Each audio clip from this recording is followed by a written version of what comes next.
Okay guys, it's time for Bijak Finance. Siapakah Menteri Kewangan dalam keluarga anda? Adakah isteri ke suami? Ataupun kedua-dua? Boleh komen sikit dekat chat box sebab kita nak tengok betul ke tak statement yang wanita lah yang selalu urus cash flow keluarga. And I have a really special guest with me, Puan Nafisa Amran. Dia akan kongsi tip macam mana nak urus cash flow keluarga. Sekarang jom kita bersama dengan dia. Hai sis. Hai, Assalamualaikum. Nama saya Nafisa Amran. Saya banyak berkongsi tips urus cash flow keluarga di Instagram. So, jangan lupa follow. Hari ini saya nak share 3 perkara saja yang perlu ditambah semasa uruskan cash flow keluarga. Pertama, emergency fund ataupun dana kecemasan. So, apakah kegunaan emergency fund ini? Pertama, emergency fund ni kita guna untuk perkara yang kita tak jangka. Contohnya, sekarang ni hilang income. And then, tiba-tiba tayar kereta meletup. Terus kena tukar. Emergency medical bills. Okay, rumah perlu dibaiki segera. So, perkara yang emergency yang tak boleh nak ditunggu. So, berapa banyak kita nak simpan untuk emergency fund? Ramai orang kata kena simpan 3 bulan gaji, 6 bulan gaji. Tapi soalannya, gaji siapa? Gaji suami atau gaji isteri? Ataupun combine? So, kalau kita buat ikut pengiraan gaji, amount dia jadi terlalu besar. So actually, cara kira yang betul ialah kita kena kira perbelanjaan asas keluarga. Kita panggil 4 walls. Groceries, belanja dapur lah, transport, termasuk kereta, rumah yang diduduki dan bil asas, utility bills yang asas. So 4 perkara ni, bila kita tambah, contohlah, amount 4 ni jadi RM5,000. So, kita boleh kali dengan 3 bulan jika suami isteri bekerja tetap. Okay? Itu pengiraan paling simple, paling achievable untuk bina dana kecemasan. So, sekurang-kurangnya kita kena simpan 3 bulan jumlah 4 walls ini. Okay? So, kalau masih belum cukup, kita boleh simpan sikit-sikit setiap bulan. Sampailah cukup.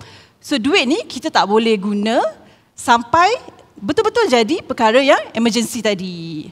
So, satu poin penting. Siapa nak simpan dana kecemasan ni? Okay? So, sebenarnya dana kecemasan ni kena dipegang oleh 2 orang. Both lah, suami dan isteri. So, setiap orang simpan 50% each. Sebabnya, jika jadi satu perkara yang benar-benar emergency, masing-masing boleh akses dana kecemasan keluarga. So, simpan di mana? Selalu orang tanya saya, duit ni kita nak simpan kat mana? So, dana kecemasan, emergency fund, saya suka sarankan simpan di ASB. Sebabnya, capital guaranteed, modal tak turun. Lepas tu, sebenarnya saya suka ASB sebab dia susah sikit nak transfer out. Especially bila dah dapat dividen, tiba-tiba rasa nak shopping lah. So, ASB ni dia susah nak transfer out. Okay, so protected sikit lah dana kecemasan kita. So, the best place for dana kecemasan ialah investment platform seperti ASB. So, kedua, yang kita kena implement dalam cash flow keluarga, saya rasa ramai orang, bila terjadi satu event, yearly event, kita terlupa nak simpan untuk duit yearly event. Okay? So, perkara ini kita panggil sinking funds. Okay, sinking fund ni maksud dia, kalau emergency fund, kita simpan untuk perkara tak jangka. Sinking fund, kita simpan untuk perkara yang kita tahu dah akan terjadi. Dan tujuan sinking fund ni ialah belanja duit tu. Seronok kan? So, sebenarnya, contohnya, setiap tahun kita beraya, berhari raya. Okay? So, kita dah tahu dah, every year kita beraya zakat. Kecuali 2 tahun lah kita tak beraya kan? So, saya jangkakan tahun depan semua orang akan beraya zakat. So, let's say kita jangkakan every year kita habis around 6,000 lah untuk beraya. So, sinking fund ni ialah konsep dia, kita simpan sikit-sikit every month, sampailah time raya tu cukup 6,000 untuk kita belanjakan. Itu konsep sinking fund. So, selain daripada itu, benda yang berlaku every year, road tax dan renew road tax dan insurans kereta. Kalau kita masih lagi swipe credit card sebab masa nak renew, duit kita tak cukup, cash flow tak cukup, so kita wajib menyimpan menggunakan cara sinking fund ini. Okay, so maksudnya, let's say renew kereta kita bulan 12 tahun depan. So start dari bulan 1, kita dah boleh simpan Let's say 1,200, so 100 sebulan sahaja. So bila masa sampai sinking fund bulan 12 tu, kita dah ada duit untuk insurans kereta. So apa sinking fund lain yang wajib perlu kita buat? Pada saya, raya tadi, holiday keluarga. Okay, kita dah tahu dah kita nak pergi holiday bila, cuti sekolah bila kan, selalu kita tengok kalender tu. And then back to school. Alright, kenapa kita kena buat sinking fund? Konsep dia ialah bila kita tak boleh guna cash flow gaji bulanan. Maksudnya contohnya kita nak holiday tapi kita amount tu terlalu besar untuk ditampung oleh gaji kita. So kita kena buat sinking fund untuk expenses into. Sebab bila kita buat cara macam ni, kita akan mengelakkan berhutang. Amount yang besar untuk belanja raya, belanja back to school. Sebab every year kita dah tahu dah kita akan spend untuk perkara-perkara ini. Okay? So hutang begini boleh dielakkan jika kita buat sinking fund. So bila kita elakkan satu hutang, insya-Allah cycle cash flow kita akan bertambah baik.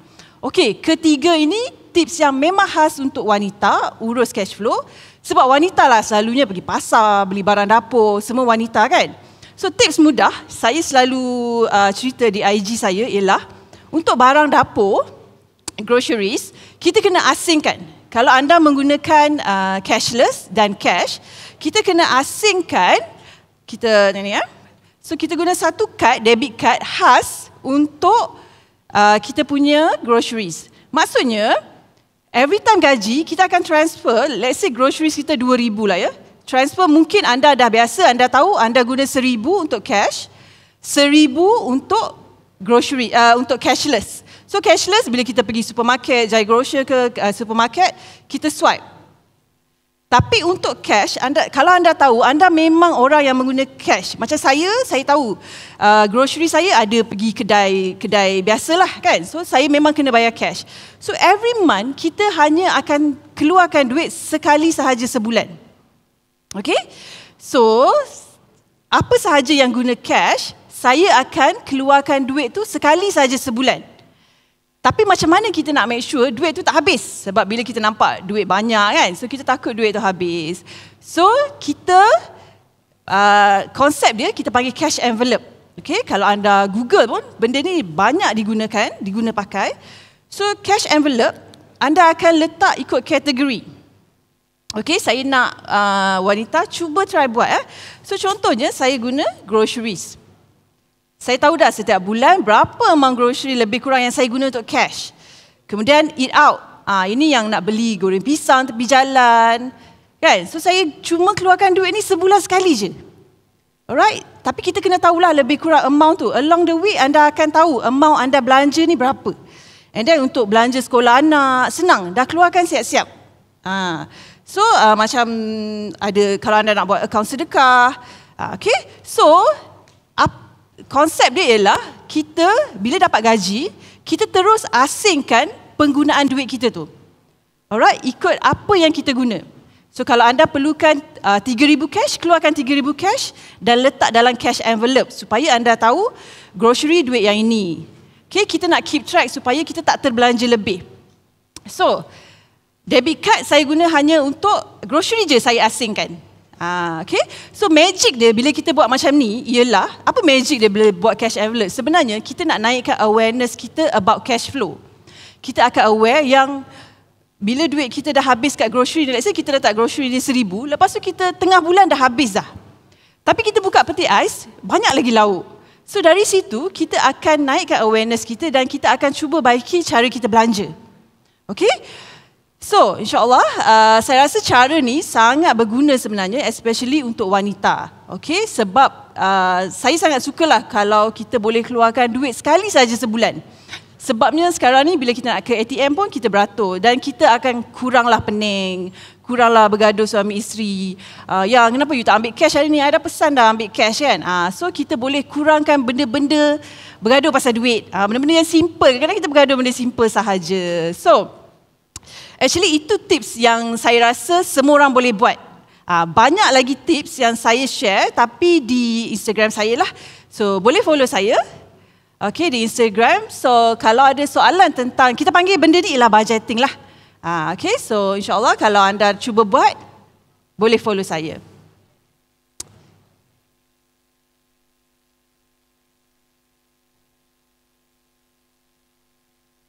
Okay, mungkin ada soalan yang kita boleh ambil.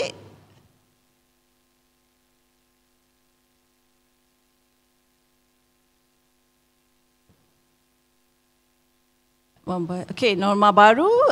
Okay, soalannya. Okay. Okay, hiburan serta aktiviti sosial. Apakah cara yang bijak untuk kita menilai kembali kewangan keluarga? Seperti kos perjalanan, sukan dan rekreasi, hiburan. So, apakah cara yang terbaik untuk kita menilai kembali kewangan keluarga? Yes. Okay, bila terjadinya PKP, COVID-19, sebenarnya ramai orang,